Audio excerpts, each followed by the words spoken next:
Hey, welcome back to the fourth episode of Askees and Coffee, where you ask me questions and I answer them drinking coffee. But as you can see, I don't have any coffee in my hands, so let me get it and then we will, Please break down what social anxiety is and how it affects a person. Social anxiety is anxiety of the social. Okay. So I don't know if any of you have experienced the following feeling. The idea that you're about to go to school or go to a family gathering and that you're going to have to meet people and speak to them, that it creates some internal fear and apprehension where you're wondering like, what am I going to say to these people? Now I'll have to do chit chat. Let me think, let me plan. What will I say? Because I'm so awkward in those situations. I never know what to say. Or you're scared of being humiliated. What if people tease you again or laugh at you? Or now you walk into the room and what if you're the last one to arrive? And then everyone's looking at you and you're now the center of attention and people pick up all the things that are wrong with you because maybe you're awkwardly tall or you have a funny face or your nose is weird or you walk weirdly or you feel like you don't wear the kind of clothes that are trendy. There are things about you that people, when they center on it, they are going to make comments and you are too scared of what they will say. Or you have an opportunity where you have to make a speech and the idea of speaking in front of people, beyond it being just, nervous, what if I make a mistake, it terrifies you to a point where you have a mini panic attack and are trying to figure out ways of you getting out of it. Or an opportunity is expressed like, hey, who wants to try this? Or hey, can anyone volunteer to come help with this? And then your immediate reaction is no, then I'll have to be in front of people, or I'll have to meet people I don't know, or I'll have to be in spaces that I'm unfamiliar with. I'd rather not. So social anxiety is where these kind of scenarios make you so scared that you almost don't engage them, that you don't even entertain the possibility of you being in that space. And in terms of social anxiety, it is not that everyone is perfect in being capable of being in every social space and being comfortable. Even the most sociable people, there are certain things about interacting with others that may make them a little bit apprehensive, but it doesn't make them stop. When you have social anxiety, you find ways to get out of it. You find ways to avoid it. You diminish yourself in the hope that people pass you by because you prefer to not even have to confront those situations. And of course, it can affect you quite badly because you could literally say no to things you are capable of doing. You can deprive yourself of opportunities. People can jump over you because they know that you're not going to say yes. You are not going to even attempt it.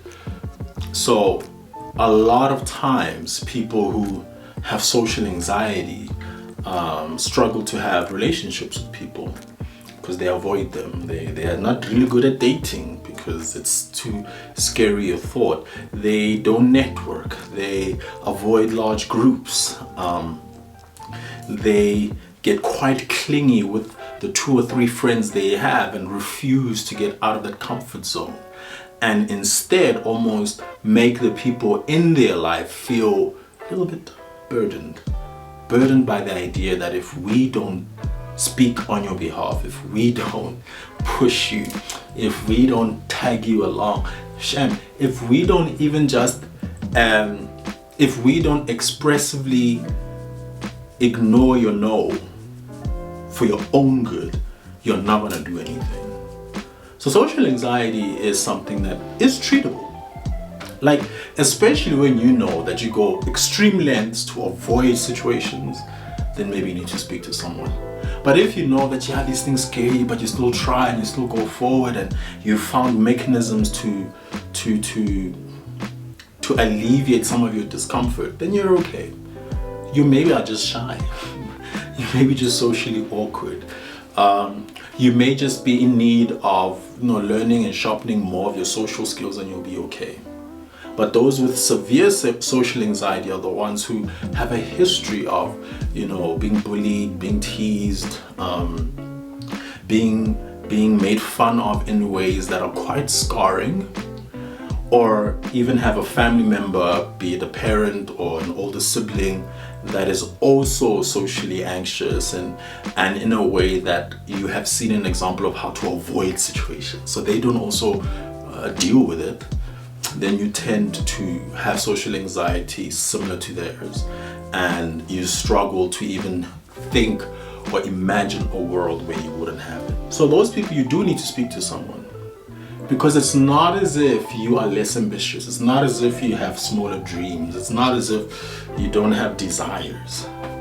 So you're gonna have regret every single time you miss out on an opportunity, every single time that you just don't do something because it makes you so anxious. Sometimes people will recommend medication together with a form of therapy, mostly behavior therapy, where they try and give you those social skills that you might be lacking, as well exposing you to situations that you find uncomfortable, but in a guided way, so that you realize that there isn't so much to fear. And sometimes the therapy is to address the valid things that have happened to you in the past that make you anxious about the future, that make you so anxious about engaging people that you don't do it.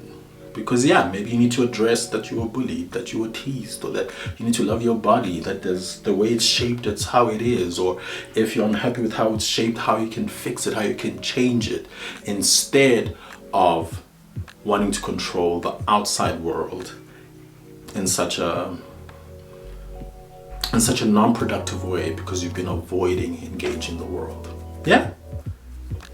So if you suspect that maybe you have social anxiety and maybe it is a disorder, you can speak to your doctor, see a psychologist. Or if all those things feel a little bit daunting and you just want to hear someone else's perspective, then you can speak to a person like me, just a regular social worker who's a good counselor. Here, Kuma description, click, try it. And because you're socially anxious, imagine this. It's all virtual.